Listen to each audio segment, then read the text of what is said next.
வணக்கம். Welcome to life horoscope. எல்லோரும் லக்ன பலனை பற்றி சொல்லுங்கள் தொடர்ந்து கேட்டிங்க. இப்போ நம்ம லக்ன பலன் தான் பார்க்க போகிறோம். 12 லக்னங்கள் இருக்குது. மேஷம் முதல் மீனம் வரைக்கும் 12 ராசி. அதே மாதிரி மேஷம் முதல் மீனம் வரைக்கும் 12 லக்னம்.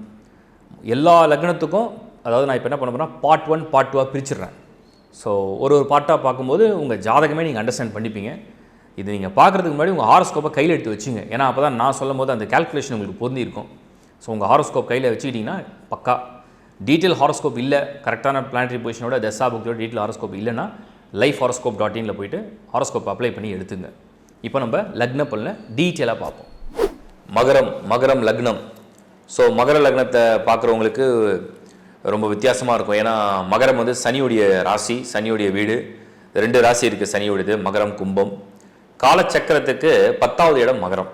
10வது இடம் என்ன சொல்லுது அப்படின்னா, மனிதன் ஒரு குழந்தையா மழலையாக பிறந்து வளர்ந்து ஒரு குழந்தை தவழும் வயது, அப்புறம் கல்வி கற்கக்கூடிய வயது, அப்புறம் டீனேஜ், அப்புறம் வாலிப வயது, இப்படியே வரும்பொழுது வேலை செஞ்சால் தான் அந்த மனிதனுக்கு வாழ்க்கை.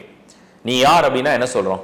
நான் ஒரு டாக்டர், நான் ஒரு இன்ஜினியர், நான் ஒரு ப்ரொஃபஷனலி நான் ஒரு அட்வொகேட்டாக இருக்கேன், நான் கவர்மெண்ட் சர்வீஸில் இருக்கேன், நான் ஒரு டீச்சராக இருக்கேன். இப்படி எந்த ப்ரொஃபஷன் சொன்னாலும் நீ யார் அப்படின்னா முதல்ல நம்ம வேலை செய்கிற தொழில் தான் சொல்கிறோம். இப்போ நான் இப்போ என்ன கேட்டால் நான் ஒரு அஸ்ட்ராலஜர் சொல்கிறேன். அந்த மாதிரி ஒரு தொழிலை குறிக்கிறது அந்த 10வது வீடு. நான் சொல்கிறது ஒவ்வொரு லக்னத்துக்கும். காலச்சக்கரத்துக்கே 10வது வீடு மகரம். அப்போ ஒரு மனிதனுடைய தொழிலை நிர்ணயிக்கக்கூடிய இடம், அந்த டிசைனிங் ஃபேக்டர் இருக்குன்னா மகரத்தில் இருக்குது. அந்த லக்னத்தில் பிறக்கிறவங்க பொதுவாகவே தே ஆர் வெரி ஒர்க்கஹாலிக். வேலை செய்யணும். அந்த அந்த அந்த வீட்டில் உள்ள கிரகங்கள் இருந்தால் கூட தே ஆர் வெரி ஒர்க்கஹாலிக். வேலை செய்யணும், உழைக்கணும், உழைச்சி வாழணும், முன்னேறணும். இப்போ மகரமில் ஜனனம் எடுக்கிறீங்க. ஜனனம் எடுக்கும்போது நீங்கள் கவனிக்க வேண்டிய விஷயங்கள்லாம் ஒரு சிலது இருக்குது. சனி தான் லக்னாதிபதி. அந்த சனி ஸ்ட்ராங்காக இருக்கணும். அவர் ஸ்ட்ராங்காக இருக்கிறது மட்டும் பத்தாது. அதே சனி யோக கிரகங்களோட தொடர்படையணும். இல்லை யோக கிரகங்களுடைய வீட்டுகளை போய் குடியிருக்கணும். இப்போ சனியே ஜென்ம லக்னத்தில் மகரத்திலே இருக்கார். Hard workers. நான் நிறைய பெரிய பெரிய கம்பெனிஸில் பார்த்தீங்கன்னா பெரிய பெரிய பதவியில் கூட இருப்பாங்க. கஷ்டப்பட்டு உழைச்சி மேலே வந்துடுவாங்க. ஆனால் அந்த இடத்துல கூட இன்னும் அவங்களுக்கு கீழே ஒர்க் பண்ணுறவங்களை விட இவங்க அதிகமாக வேலை செய்வாங்க. அதான் மகரத்தில் உள்ள சனி.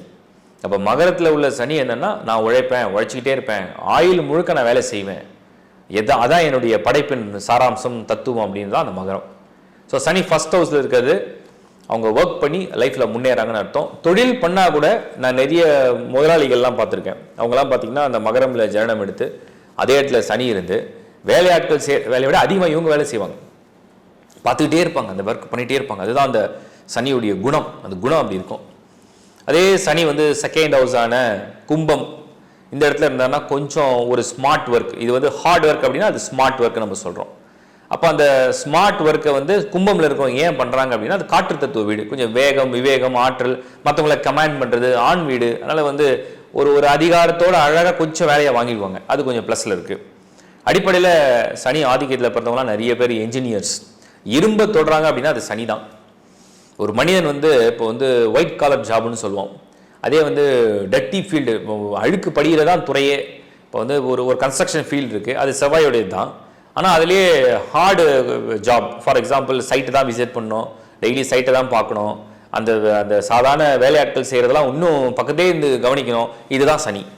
இப்போ சனினாலே என்னென்னா, அழுக்க நான் பூசிக்கிறேன், தூசிலாம் நான் இருக்கிறேன், நான் பயணம் பண்ணுறேன், காற்று, இடி, மின்னல், இயற்கை, இது எதுவாக இருந்தாலும் நான் பார்க்குறேன் அப்படிங்கிறது தான் அந்த சாட்டனுடைய இன்ஃப்ளூன்ஸ். மண்ணை தொடுவது சனி. மண், அந்த தூசி, இதெல்லாம் சனியுடைய ஆதிக்கம். அப்போ மகரமில் பிறக்கிறவங்களுடைய வாழ்க்கையே பார்த்தீங்கன்னா இந்த மாதிரியான துறையில் இருக்கும்போது பெரிய சக்ஸஸ் ஆகிறாங்கன்னு நான் சொல்கிறேன். அதுக்காக இன்றைக்கி இருக்கிற ட்ரெண்டுக்கு நிறைய மாறும். பட் ஒரு அடிப்படையை புரிஞ்சுக்கணும். நீங்கள் கும்பமில் உள்ள சனிக்கு வாகனத்துறைகள், டிரான்ஸ்போர்ட் டிபார்ட்மெண்ட், நிறைய பேர் இந்த லாஜிஸ்டிக்ஸு, டிரான்ஸ்போர்ட் துறைகள்லாம் ஈஸியாக போயிடுவாங்க. ஏன்னா அந்த கும்பம் அப்படிங்கிறது காற்று தத்துவம், பயணம், பிரயாணங்கள் அதெல்லாம் சொல்லக்கூடியது. அதுக்கு அடுத்தது 3ஆம் இடமான மீனமில் அதே சனி இருப்பார். இது கொஞ்சம் கொஞ்சமாக வித்தியாசப்பட்டுக்கிட்டே வரும். அந்த base they are hard workers, உழைப்பால் உயரக்கூடியவர்கள். அதான் பேஸ். அதான் சனினா அதே மாதிரி எந்த ஏரியாவில் இறங்கி ஒர்க் பண்ணுவாங்க. நிறைய சனி ஆதிக்கம் கொண்டவர்களாக நான் பார்த்துருக்கேன். மற்ற லக்னங்களை பிறந்தாலும் சனியை எப்படியோ தொடர்பு ஆயிடுச்சுன்னா சார்ட்டில் எந்த லெவலில் இறங்கி வேலை பார்க்கணும் யோசிக்கவே மாட்டாங்க. அந்த மாதிரியான ஒரு ஒர்க்கை கொடுக்கும் அந்த லைஃப்பில். அதுக்கு அடுத்தது மீனமில் உள்ள சனிக்கு ஒரு மேன்மையான, அதாவது இப்போ நிறைய ஃபாரின் ட்ரிப்பாக பண்ணிகிட்ருக்கேன், ஊராக நான் சுற்றுறேன், பயணங்கள் மூலியமாக தான் என் வாழ்க்கை போகுது, ஒரு ஊரில் கூட நிரந்தரமாக இருக்க மாட்டேங்கிறது அந்த ஒரு இடத்துடைய அமைப்பு. அது துறையை பொறுத்து. பேசிக்காக சனினாலே இந்த இரும்பு அயன் தான் மெயின். அது ரிலேட்டடான எனி ப்ராடக்ட்ஸ் ஆர் எனி ஃபீல்டை வந்து ஈஸியாக சாய்ஸ் எடுப்போம். மேன் பவர், நிறைய ஆட்களை வந்து வச்சு வேலை வாங்குறது, நிறைய லேபர்ஸ், இதெல்லாம் சனி தான். அதுக்கடுத்து மேஷமில் அதே சனி நீச்சம் அடைஞ்சிடறாரு. நிறைய மேஷமில் நீச்சம் அடைஞ்ச சனியை கவர்மெண்ட் ஆஃபீஸில் ஆஃபீஸர்ஸாக பார்த்துருக்கோம்.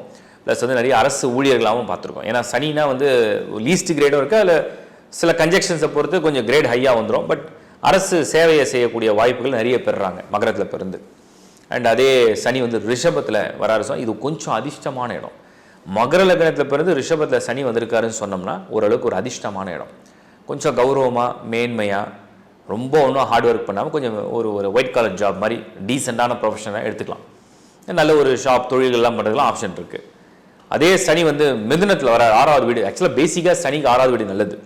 பட் லக்னாதிபதினு பார்க்கும்போது 6வது வீடை நம்ம பெரிய ப்ளஸ்ஸாக எடுத்துக்கிறது இல்லை. Some people take more risk in life. Business பண்ணுற ரிஸ்க் எடுத்து மாட்டிக்கிறாங்க.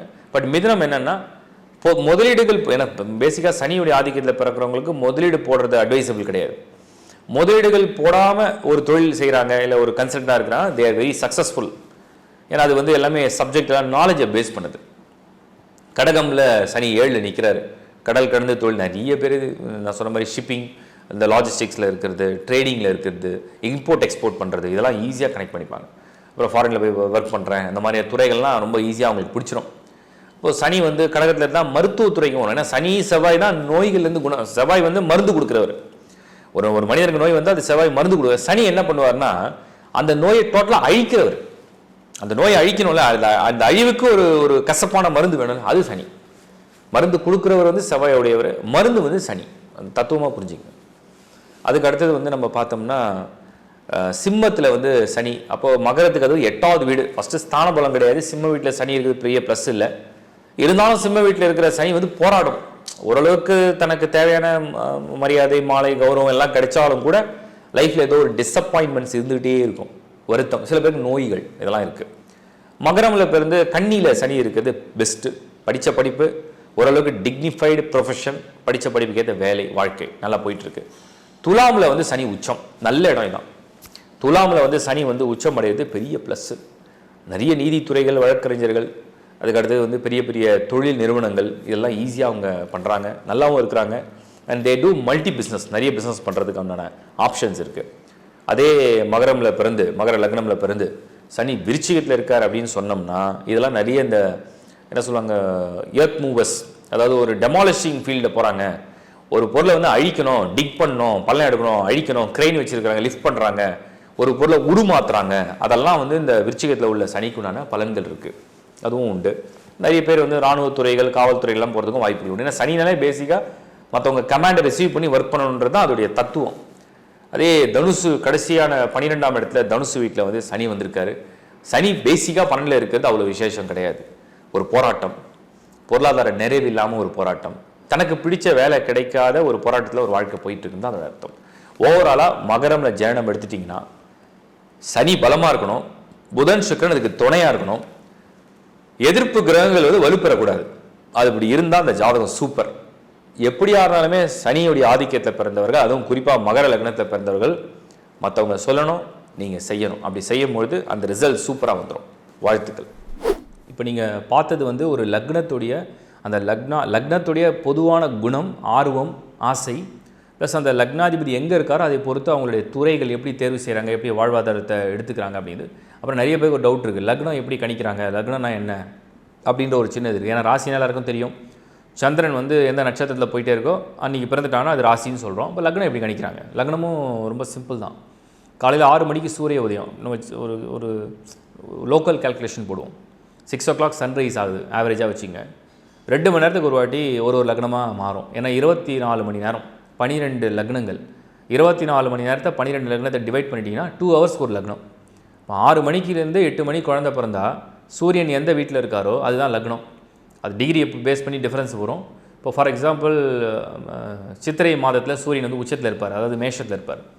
அப்போ மேஷத்தில் வந்து 6 to 8 மேஷ லக்னம் குழந்தை பிறந்திருந்தா சித்திரை மாதத்தில். அதே 8 to 10 ரிஷப லக்னம். இது வந்து நான் ஃப்ளாட்டாக சொல்கிறேன். பட் ஆனால் இதில் சப்ஜெக்ட் என்னென்னா சித்திரை மாதத்தில் 30 நாட்கள் இருக்குது. முதல் நாள் தான் இந்த ஸ்டோரி. 2வது நாளாக இருந்ததுன்னா அங்கே 6-10 ஸ்டார்டிங், இங்கே அப்படியே 8-10 எண்டிங், அந்த மாதிரி 10-10 நிமிஷமாக போயிட்டே இருக்கும். அப்படி தான் நீங்கள் அந்த கால்குலேஷனை புரிஞ்சுக்கணும். ஸோ இதுதான் லக்னம் கணிக்கிற மெத்தடு. அந்த பிறந்த நேரம்னு ஒன்று இருக்குல்ல, பிறந்த நாள் வந்து ராசியும், பிறந்த நேரம் அப்படிங்கிறத ஒரு லக்னம் கணிக்கப்பட்டுரும். அதனால தான் நேரம் முக்கியம்னு சொல்கிறோம். பிறந்த ஊர், அது சன்ரைஸ் கால்குலேஷனாக பிறந்த ஊர், இப்படி தான் லக்னம் கணிக்கப்படும். இந்த லக்னத்துடைய பலன்கள் எல்லாமே வந்து மோஸ்ட்லி அந்த ஆர்வம் ஆசைகள்லாம் அப்படி தான் இருக்கும். லக்னம் தான் மெயின் விதி. இதில் வந்து என்னென்னா, நீங்கள் வெறும் லக்னாதிபதியை வச்சு மட்டும் ஒருத்தருடைய விதியை கணிக்க முடியாது. பட் பொதுவாக இந்த ஆர்வங்கள் கொடுக்கும். இதையும் தாண்டி உங்களுடைய யோக கிரகங்கள்லாம் வலுவாக இருக்கா, அந்த யோகங்களுடைய சேர்க்கையில் வந்து லக்னாதிபதி இருக்காரான்னு பார்க்கணும். பாவ கிரகங்களோட லக்னாதிபதி சேர்ந்திருக்காரு, ராகுவோட சேர்ந்திருக்காரு, கேதுவோட சேர்ந்திருக்காரு, சனியோட சேர்ந்திருக்காரு, 8வது வீடு 6வது வீட்டிலாம் அசுபர்களோட கூட்டணியில் இருக்குதுன்னு சொன்னால் தான் அவங்க தான் அந்த லக்னத்தில் பிறந்து அபத்த பலன்கள் அனுபவிக்கிறது. சுபமான லக்னாதிபதி வந்து சுபராகவே இருப்பார், கேந்திர கோணங்களில் இருப்பார், நட்பு வீட்டில் இருப்பார், நல்ல கிரகங்களுடைய பார்வையில் இருப்பார். அப்போ அந்த சுபமான செவ்வாயாக மாறிடும். அது மீன்ஸ் லக்னாதிபதி செவ்வாயோ சுக்கிரனோ இல்லை சனியோ. இதை தான் நீங்கள் புரிதலுக்காக சொல்கிறேன். உங்கள் பிறவி ஜாதகத்தில் நீங்கள் வந்து உங்கள் ஹாரோஸ்கோப்பில் பார்த்தீங்கன்னா அந்த ராசி சக்கரத்தில் காமிக்கும். உங்கள் லக்னம்னு ஒன்று போட்டிருக்கோம், லான் போட்டிருக்கோம், இல்லை டேஷ் போட்டிருக்கோம். அதில் வந்து அந்த லக்னா லார்டு, இப்போ மேஷத்துனா செவ்வாய், ரிஷபம்னா சுக்கிரன், மிதுனம்னா புதன், அந்த லக்னாதிபதி எந்த ஹவுஸில் இருக்கார், அங்கேருந்து எத்தனாவது வீட்டில் இருக்காரோ அதை பொறுத்து அந்த பலன்கள்லாம் கொடுக்கும். இதுதான் வந்து நீங்கள் லக்னத்தை புரிஞ்சுக்கிட்டு வந்து ஜாதகமாகவே நீங்கள் அண்டர்ஸ்டாண்ட் பண்ணிக்கிறத தான் நான் இந்த சப்ஜெக்ட் எடுத்திருக்கேன். ஸோ பார்ட் 1 பார்ட் 2 நம்ம போயிட்டே இருந்தோம்னா ஈஸியாக புரிஞ்சிடும். அதுக்கப்புறம் ஒரு சின்ன சந்தோஷமான விஷயம் என்னென்னா, 6 lakhs ஃபாலோவர்ஸை வந்து நம்ம சப்ஸ்கிரைபர்ஸை வந்து தாண்டி போயிட்டுருக்கோம். நிறைய பேருக்கு ஷேர் பண்ணுங்கள், தொடர்ந்து ஆதரவு கொடுத்துட்டு தான் இருக்கிறீங்க. 98% இப்போ ரீசெண்டாக ஒரு ரிப்போர்ட் எங்களுக்கு கிடச்சிருக்கு. 98% சாட்டிஸ்ஃபைடு கிளைண்ட்ஸ். அதாவது நம்ம கொடுக்குற சர்வீஸில் 98% ரொம்ப சாட்டிஸ்ஃபைடு. 2% நான் கடவுளும் கிடையாது, எல்லாரையும் சாட்டிஸ்ஃபை பண்ண ட்ரை பண்ணுறோம், அது பட் முடியாது. ஒவ்வொருத்தருடைய எதிர்பார்ப்புகள் எப்படி இருக்குன்னே தெரியாது. பட் 98% நம்ம வந்து எல்லாரையும் ரொம்ப சாட்டிஸ்ஃபைடாக சர்வீஸை கொடுத்துட்டு தான் இருக்கோம். ஹாரோஸ்கோப் கொடுக்குறதுலையும் சரி, கன்சல்டேஷன் கொடுக்குறதுலையும் சரி, நியூமராலஜியாக இருந்தாலும் சரி, இல்லை ப்ரிடிக்ஷனாக இருந்தாலும் சரி, மந்த்லி டிரான்சிட் ப்ரிடிக்ஷனாக இருந்தாலும் சரி, நட்சத்திர பலன்களாக இருந்தாலும் சரி, இல்லை வருஷ பலன்களாக இருந்தாலும் சரி, குரு பெயர்ச்சி, சனி பெயர்ச்சி பலன்கள் எதுவாக இருந்தாலுமே மேக்ஸிமம் எவ்வளோ தூரம் டீட்டெயிலாக கொடுக்க முடியுமோ அந்த அளவுக்கு சர்வீஸாக கொடுத்துட்டு தான் இருக்கும். And thanks for that. தொடர்ந்து உங்கள் நண்பர்களோட உறவுகளோட ஷேர் பண்ணுங்கள். நம்ம மறுபடியும் வந்து பார்ட் 2ல் நம்ம சந்திப்போம்.